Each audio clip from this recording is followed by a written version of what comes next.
We start tonight with the latest in the state's budget crisis. Good evening, I'm Hena Daniels in for Dennis House. It looks like state lawmakers are getting closer to voting on a budget. Many legislators have been at the Capitol since this morning, and a vote in both chambers is still hours away.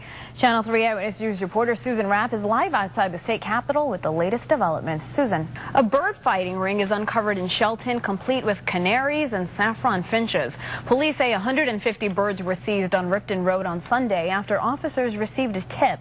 Investigators say the crime could go undetected because of the type of birds. Time now 5:24. A crop circle in the shape of a jellyfish has appeared on a farm in England. Take a look at this video. It's about 250 meters long. The owners of the Berrycroft farm, which is about 60 miles west of London, say hundreds of visitors have been flocking to the farm to see this cutout.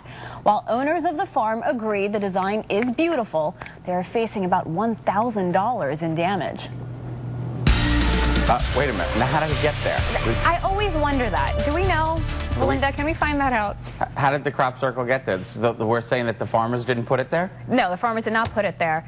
But I wonder if they can charge people to see it since they've lost all that money. Would that be wrong? It's just no, absolutely. But it's capitalism at its best. But we don't know how it got there. Any crop circles, I don't think we really know.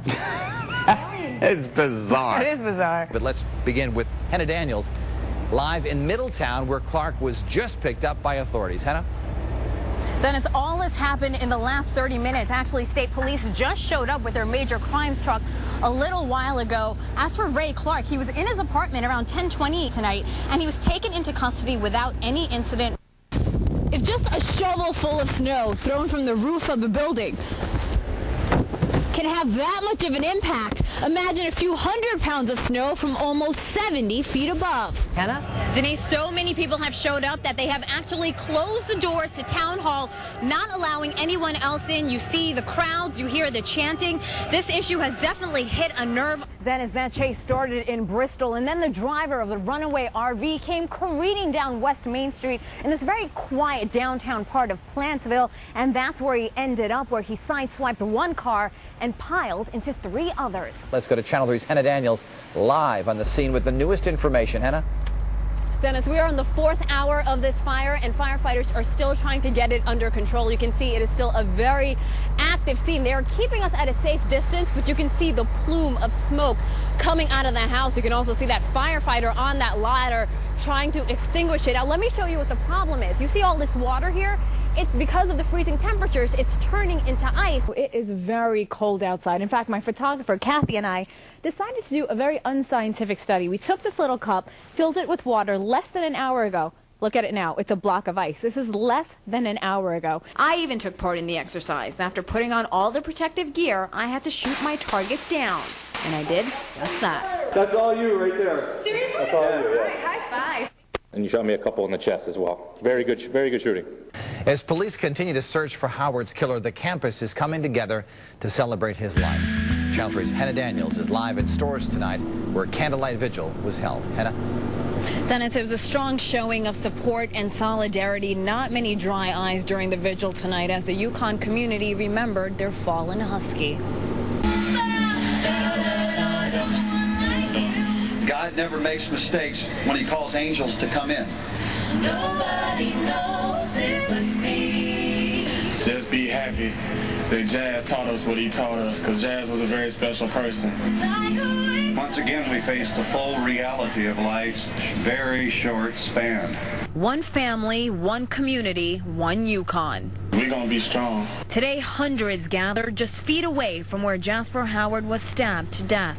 One emotional tribute after another led to many tears. Even though you don't know him personally, it's just you're connected through Yukon, and you just feel like there's something there that you should feel bad about. Yukon President Michael Hogan spoke about the last time he saw Jazz when he congratulated him in the locker room on Saturday. Football coach Randy Edsall also took the stage. But one of tonight's most heart-wrenching moments is when Howard's teammates took the stage and presented their coach with a Letterman jacket signed by the team and faculty. The jacket had a picture of Coach Edsall and Howard. And I want you to know that Jazz loves you, and it's going to be all right. And as you put this jacket on, I want you to let you know that this nation's going to come for you, and we're going to get through this. This jacket don't worry, I'll be wearing it. You'll see me on campus wearing it. We saw hundreds of candles light up the UConn campus as the procession headed to Mirror Lake, a reflection of the unity that will now forever bind this community. I think when the football team came up, that was really touching. You know, you got to see his real close friends and people that knew him for who he really was. Nobody knows it but me.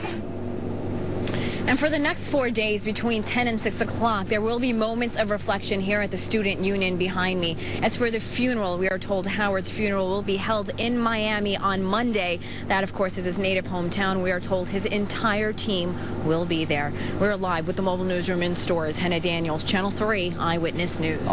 Channel 3's Hena Daniels has been there all day. She's here now live with the story. Hena?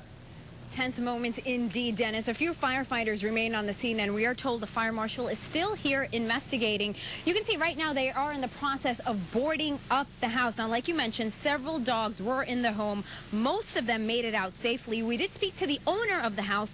He believes his air conditioning unit may have started the blaze. The smoke was so thick it was like a curtain. Flames poured out of the home and tore through the two-family house. Just started to get out of control. It just got worse and worse. Inside was owner Richard Krozek, along with his 8 Labrador retrievers. 7 of them did survive thanks to the heroic efforts of neighbors. Well, I just went into the yard to grab the dogs, and it was hot and smoky, and it was scary. But one dog, the oldest lab, perished before neighbors' eyes. The dog was right in the screen, and we're telling the fire department and the police, the dog's in the screen, get him out. There's all smoke coming around the dog's head. So finally they didn't do anything, and the dog disappeared in the smoke. But when all hope was lost, firefighters managed to find 2 more dogs during their investigation. They were in the basement. The basement's full of water. They were scared to death, and they were hiding. So we went down to start our investigation and found the dogs there. So we were able to recover them. So it's kind of a happy note and a sad event.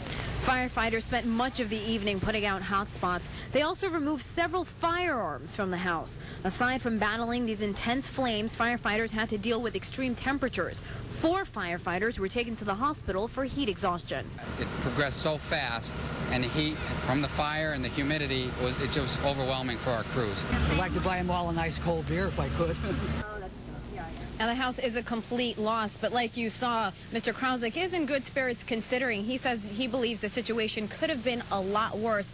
As for those 4 firefighters that were taken to the hospital for heat exhaustion, they're expected to be just fine. We're live with the mobile newsroom in Manchester. Hena Daniels, Channel 3 Eyewitness News. All right, thank you, Hena. Channel 3's Hena Daniels is live at the DOT garage in East Hartford with this story. Hena? That is, hundreds of these plows were on the highways today, but one Hartford man says with one swift swoop, one of these trucks did a lot more harm than good. I knew it was going to hit, and I knew it was going to hit hard. It hit hard, all right, destroying the Pontiac Grand Prix Joshua Sage bought less than a year ago. It shook the car.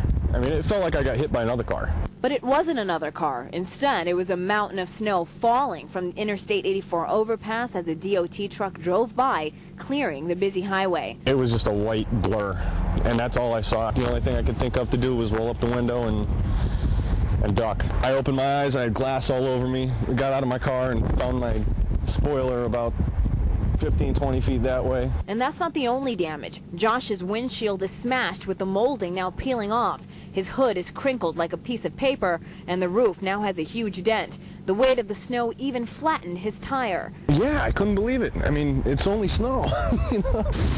If just a shovel full of snow thrown from the roof of the building can have that much of an impact, imagine a few 100 pounds of snow from almost 70 feet above. The good news is Josh can file a claim with the DOT, who tell Eyewitness News their drivers have been trained to slow down when plowing over bridges and overpasses. As for Josh, I'm not looking for a new car. Just get it back to where it was before the snow hit it. now Josh has 90 days to file that claim, then the DOT will investigate, and Josh just hopes soon his car will be as good as new again. We're live with the mobile newsroom in East Hartford. Hena Daniels, Channel 3 Eyewitness News.